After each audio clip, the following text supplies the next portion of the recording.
Okay, now we're going to try and write a poem. Uh, my belief is that when you start to write poetry, you get a very different relationship with the poem itself, and you start to understand how it is that a poem's actually put together, and you care a lot more. So, also, in the interpretations I've given, I haven't really talked about literary features, and in this exam, you're asked to speak about them, and I think that the worst thing you can do is kind of feature spot. Oh, this is Simona Matapia here. Here is a simile.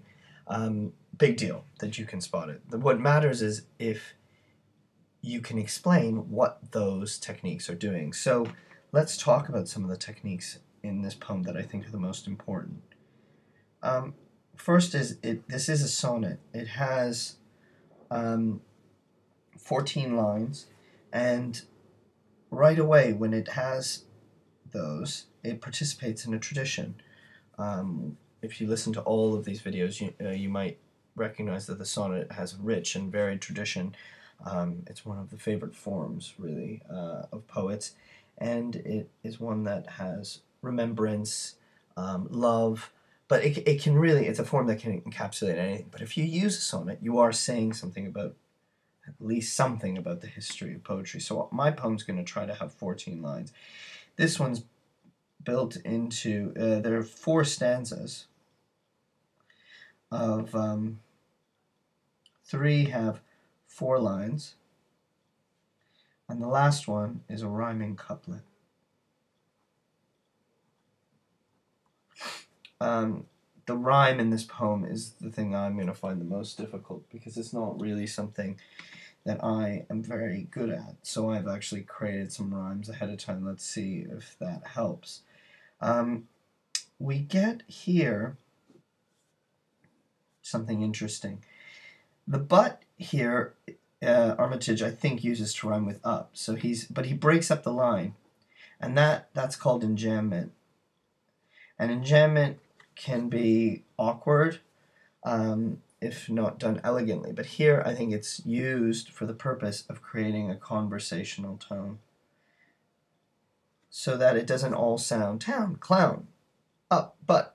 If each of those lines was a completed thought, like the couplet at the end of the poem wouldn't perhaps wouldn't would have a kind of stilted sound.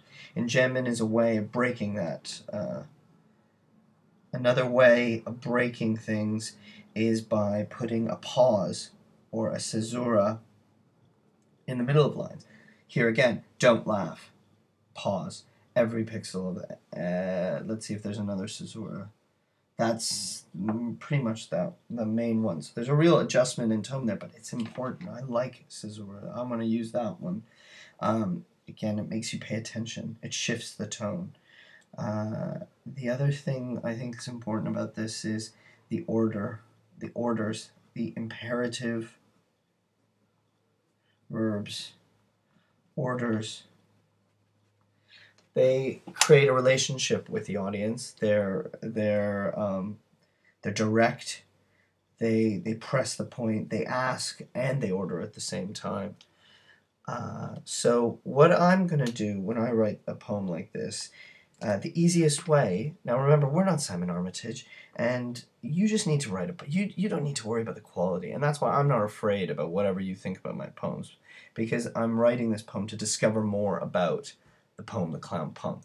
Um, I could keep punk, or I could keep clown, or I could start all over again. But what I know is, there's a poem about a guy seeing a kind of withered person from a '70s music, and for me, the person that comes to mind is disco, and I think disco would be a really funny accompaniment.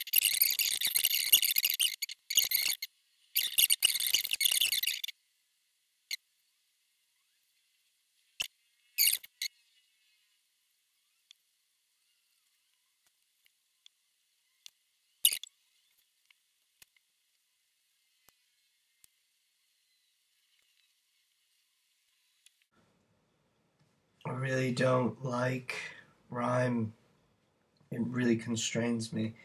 Um, and you can see my poem is a lot lengthier. I think I had to struggle to hit the rhyme. But what I found when I was writing this poem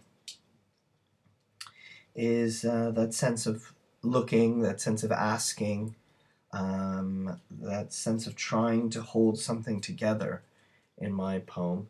I didn't get enough of a description of that clown, and I'd want to spend more time doing that.